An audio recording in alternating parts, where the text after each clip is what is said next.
AI itu sebenarnya bukan barang baru. Sejarah kecerdasan buatan dari zaman kakek kita sampai ChatGPT. Kalau dengar kata Artificial Intelligence atau AI, mungkin yang terbayang sekarang adalah ChatGPT, robot canggih, atau video yang bisa dibuat hanya dari tulisan. Padahal, ide tentang AI itu sudah ada sejak puluhan tahun lalu, bahkan lebih tua dari internet yang kita pakai sekarang. Nah, di video kali ini kita akan melihat bagaimana perjalanan AI dari mimpi para ilmuwan sampai akhirnya menjadi teknologi yang sekarang ada di genggaman kita. Bab 1. Ketika komputer masih sebesar lemari. Pada tahun 1940-an dan 1950-an, komputer masih sangat besar. Ukurannya bisa memenuhi satu ruangan. Saat itu beberapa ilmuwan mulai bertanya, kalau manusia bisa berpikir, apakah mesin juga bisa berpikir? Salah satu tokoh pentingnya adalah Alan Turing. Pada tahun 1950, ia memperkenalkan sebuah konsep yang dikenal sebagai Turing Test.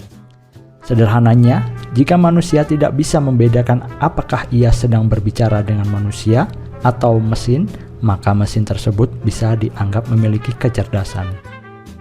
Ide yang terdengar seperti fiksi ilmiah saat itu ternyata menjadi fondasi AI modern.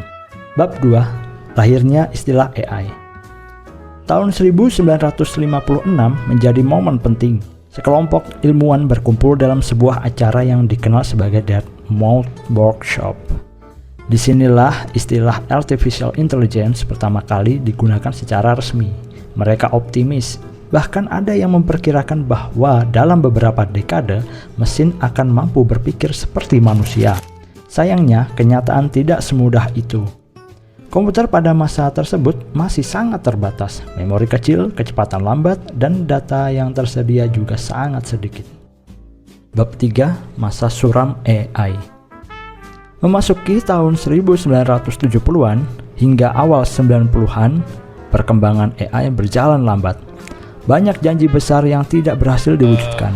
Pendanaan penelitian mulai berkurang. Periode ini bahkan dikenal sebagai AI Winter. Ibarat tanaman yang tidak mendapat sinar matahari, perkembangan AI sempat membeku. Banyak orang mulai meragukan apakah AI benar-benar bisa menjadi kenyataan. Namun para peneliti tetap bekerja diam-diam di balik layar. Mereka terus mengembangkan algoritma, matematika, dan cara baru agar komputer bisa belajar. Bab 4. Mesin mulai menang melawan manusia. Tahun 1997 menjadi salah satu titik balik.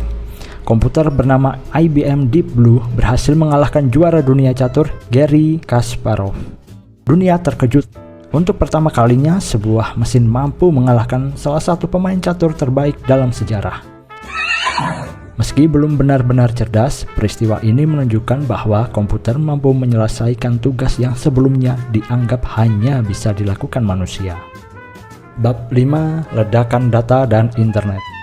Memasuki era internet dan smartphone, semuanya berubah. Setiap hari manusia menghasilkan miliaran data, foto, video, pesan, pencarian internet. Data inilah yang menjadi makanan bagi AI. Ditambah dengan hadirnya GPU yang lebih kuat dan biaya komputasi yang semakin murah. AI mulai belajar jauh lebih cepat dibanding sebelumnya. Teknologi yang dikenal sebagai deep learning mulai berkembang pesat. AI kini tidak hanya bisa bermain catur, ia bisa mengenali wajah, memahami suara, menerjemahkan bahasa, bahkan membuat gambar. Bab 6. Era ChatGPT dan AI generatif. Beberapa tahun terakhir, dunia memasuki era baru yang disebut AI generatif. AI tidak lagi hanya menganalisis data, AI kini bisa menciptakan sesuatu yang baru, menulis artikel, membuat gambar, menyusun musik, bahkan menghasilkan video hanya dari perintah teks. Kemunculan ChatGPT membuat teknologi AI semakin dekat dengan kehidupan sehari-hari. Yang dulu hanya ada di film fiksi ilmiah, kini bisa digunakan oleh siapa saja. Jadi, kalau ada yang bilang AI adalah teknologi baru, sebenarnya tidak juga. Perjalanannya sudah berlangsung lebih dari setengah abad. Dari komputer sebesar lemari hingga asisten digital yang bisa kita ajak berbicara kapan saja. Dan pertanyaan besarnya sekarang bukan lagi apakah AI akan berkembang, tetapi seberapa besar AI akan mengubah cara kita hidup dan bekerja di masa depan. Kalau menurut kamu, AI ini lebih banyak membawa manfaat atau justru kekhawatiran? Tulis pendapatnya di kolom komentar. Sampai jumpa di jurnal bapak-bapak berikutnya.